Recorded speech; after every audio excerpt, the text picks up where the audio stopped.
ቢስሚላሂር ረህማኒር ረሂም እጅግ በጣም አዛኝና በጣም ሩህሩህ በሆነው በአንድ አላህ ስም እንጀምራለን።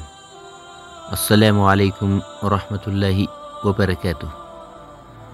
በሁዝ ዘመቻ ከእስልምና ጠላቶች ጋር ለመዋጋት የወጣ ጀግናና ሰማዕትነትን በጣም የሚጓጓ ሰው ነበር። ከሁዝ ዘመቻ አንድ ቀን ቀደም ብሎ ነበር የገባው። በማግስቱ ጠዋት ወደ ውጊያ ዘመተ። የሱ አስክሬን በመላእክቶች ታጥቧል። እሱ የኡስ ጎሳ ታዋቂ ከሆኑ ሰዎች አንዱ ነበር። በጣም ጠንካራና ብልህ ነበር። ከፍተኛ የሥነ ምግባር እሴቶችም ነበሩት። ወደ እስልምና ከመግባቱ በፊት ብቻውን እየኖረ ፈጣሪውን ያመልክ ነበር። የሐነፊን ሃይማኖትንም ይከተል ነበር። ብቻውን መኖር ይወድ ነበር።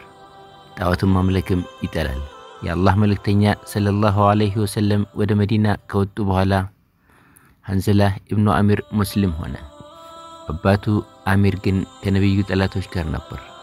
ነብዩ ሰለላሁ ዐለይሂ ወሰለም ወደ መዲና ሲወጡ እሱ ወደ መካ ሄዶ ጣዖት አምላኮችን ተቀላቀለ። በዚህም ምክንያት ፋሲቅ የሚል ቅጽል ስም ተሰጠው። ሐንዘላ ረዲየላሁ ዐንሁ በጓደኞቹ ዘንድ ተቂይ ወይንም ፈሪሃ እግዚአብሔር ያለው በመባል ይታወቅ ነበር። ከፍተኛ ስነ ምግባር ያለው ሰው ነበር። ልብ ውስጥ ያለው እምነት በጣም ጠንካራም ነበር። ሁልጊዜም የአላህ መልእክተኛ ሰለላሁ ዐለይሂ ወሰለም ጋር ነበር። አባቱ ደግሞ ከጎሳው 50 ሰዎች ጋር በመሆን የመካ ጣዖት አምላኪዎችን በመቀላቀል የአላህ መልእክተኛ ሰለላሁ ዐለይሂ ወሰለም ላይ ግንባር ፈጠረ። ሐንዘላ በበድርና በኡሁድ ዘመቻዎች ላይ ተካፍሎ በጀግንነት ተዋግቷል።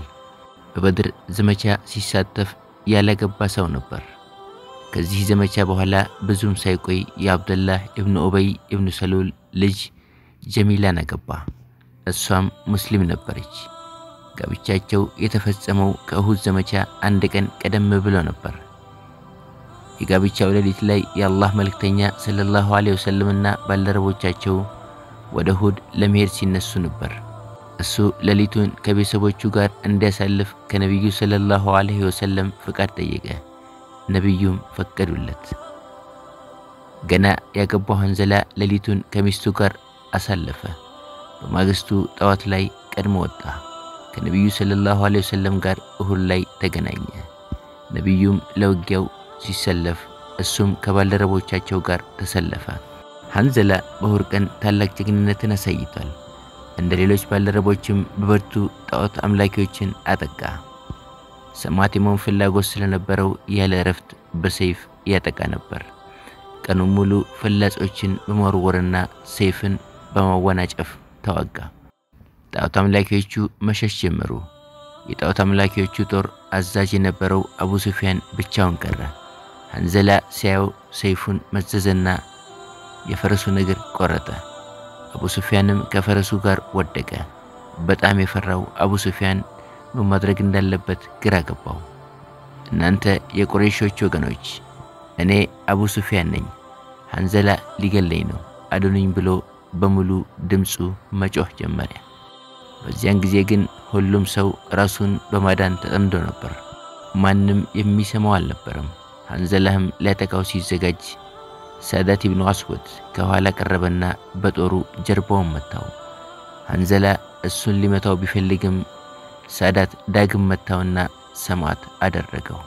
የበድር ዘመቻን ለመበቀል የኡሁድን ዘመቻ ያዘጋጀው አቡ ሱፊያን በበድር ዘመቻ ለሞተው ልጁ ሐንዘላ ምትክ የሐንዘላን ሞት ተበቀለ። የልጁ የበቀል ሞት እንደሆነም ቆጠረው። ጣዖት አምላኪዎችም የበቀል ስሜት ተሰምቷቸዋል። የሰማዕታትን የሰውነት ክፍሎች መቁረጥ ጀመሩ። የሐንዘላ አባት አቡ አሚር ጣዖት አምላኪ ቢሆንም አስክሬኑ እንዳይጎዳ ከለከለ። ሐንዘላ ሰማዕት ሲሆን የአላህ መልእክተኛ ሰለላሁ ዐለይሂ ወሰለም ስለሱ እንዲህ አሉ። ሐንዘላ በመላእክቶች በሰማይና በምድር መካከል በብር ትሪ ላይ በዝናብ ውሃ ሲታጠብ አየሁት። አቡ ሰዒድም እንዲህ አለ። ሐንዘላን ለማየት ሄጄ ነበርና በጭንቅላቱ ላይ የዝናብ ውሃ ሲንጠባጠብ አየሁ። ተመልሼም ለአላህ መልእክተኛ ሰለላሁ ዐለይሂ ወሰለም ነገርኳቸው። የአላህ መልእክተኛም ወደ ሚስቱ ሰው ልከው ጠየቋት። ሚስቱም ሐንዘላ ኡሁድ ላይ ሙስሊሞችን ለመድረስ ተቻክሎ ሳይታጠብ ከቤቱ እንደወጣ ነገረች። ከዚህም በኋላ ጉሲሉል መላኢካ በመላእክቶች የታጠበው ሰው ተብሎ ተጠራ።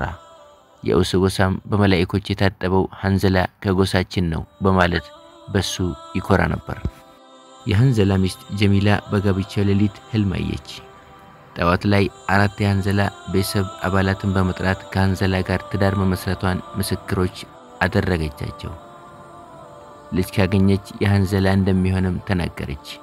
ምስክሮቹም ይህ ለምን አስፈለገሽ ብለው ጠየቋት። ጀሚላም ያየችውን ህልም ነገረቻቸው። በህልሜ ሰማዩ ለሐንዘላ ሲከፈትና ከገባ በኋላም ሲዘጋበት አየሁ አለች። ህልሟም እውነት ሆነና ሐንዘላ ሰማዕት ሆነ። አብዱላህ የተባለ ልጅም አገኘች።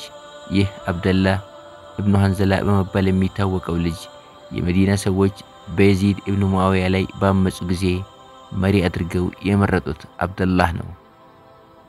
በየዚድም ዘመን ሰማዕት ሆነ።